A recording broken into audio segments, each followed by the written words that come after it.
So this is my friend Portia. Oh, how graceful. Not as graceful as her favourite film, Spirit Stallion of the Cimarron. She's wanted me to review this film since I started my channel, so, this is for you, Portia. Hi! So this film came out in 2002, and for the record, I have never seen this movie. It was the first film that came out after Shrek from DreamWorks, and like a lot of DreamWorks movies, the whole thing at the start was them being very anti-Disney. They had maturer themes, and for some reason, a lot more sex. Seriously, DreamWorks at the start, they were just all incredibly horny. I mean, have you seen Sinbad, Road to El Dorado? Those films are just softcore porn in some scenes. And this film is no different. But with that being said, DreamWorks has had the weirdest ups and downs when it comes to their films. Because you have the powerhouse that is Shrek, the odd and even more horny B movie, and then you have Kung Fu Panda, but then you also have a film like Trolls.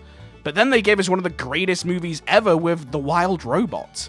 I can honestly say that their films are all unique, even though some of them are clearly better than others. And Spirit is definitely a unique movie. So let's dive into Spirit all these years later. First thing we have to mention is, holy crap!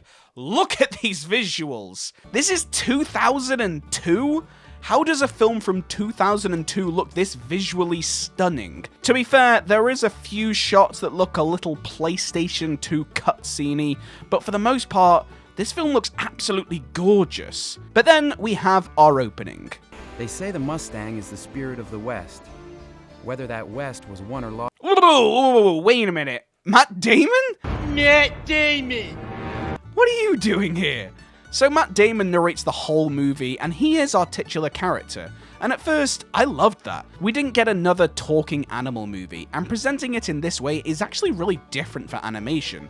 Sure, the horses have a bit more expression on their faces, but they do not talk, which I really enjoyed as it allows the visual storytelling to be front and center. And by God, do they do a good job at presenting the story this way. Like, I'm seeing horses talk without saying words, and I understand it very well. Good job, DreamWorks. But also, let's talk about Matt Damon and his narration, because, oh my, it is something. Matt Damon's narration in this film is so weird and out of place. We'll talk more about it later because it does actually work for the tone of the movie, but we just have this visually stunning movie about majestic horses and living in nature, and out comes Matt Damon sounding like an emo for an infomercial. The wild plains are beautiful. My mother ran for the grass, and even though it's normal, I'm sure the kids want to see the milk from my mother's teats drip all over my lips. What's going on here? Yeah, I really didn't need to see that. But speaking of milking things for all they're worth, if you enjoy animation films like I do, make sure to subscribe to the channel, as I see that most of my views come from people who aren't subscribed, and that makes me really sad.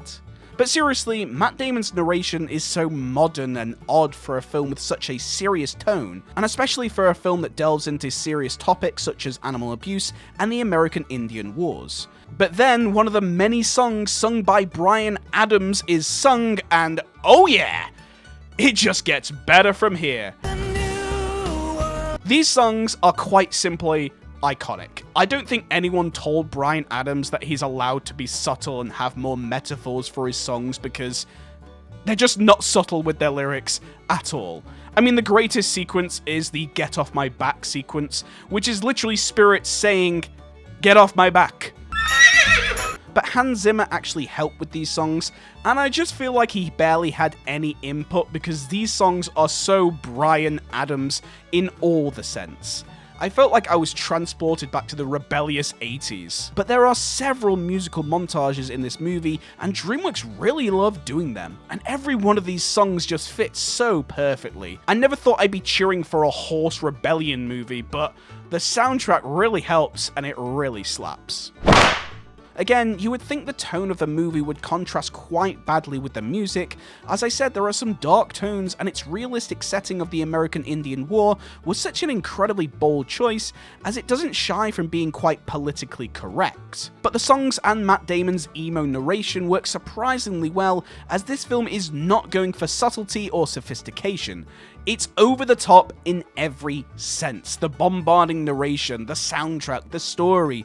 DreamWorks knew the audience and they went, let's roll with what we got, and they went over the top in every aspect. Some critics when the film came out thought that the film could have done with a comedic character to lighten the mood, and while the film can be funny, I did at one point think the same. But then I quickly realised that it would massively affect the tone of the movie.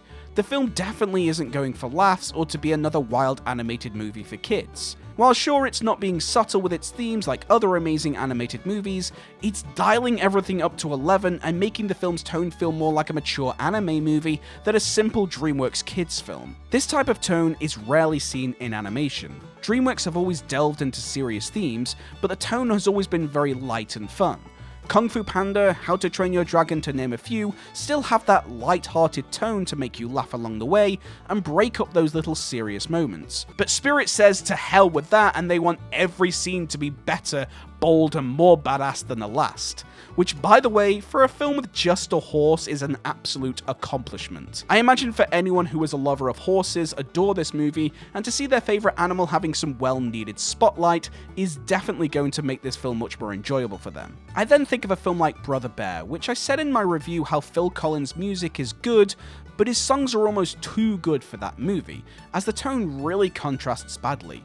But when it comes to this film, everything is committed to being very cheesy and over the top. If one thing had slipped, then it all would have fallen apart. Despite my digs at Matt Damon's emo narration, if they weren't using such a modern young man's voice and went more mature, I think the music would then make it very jarring.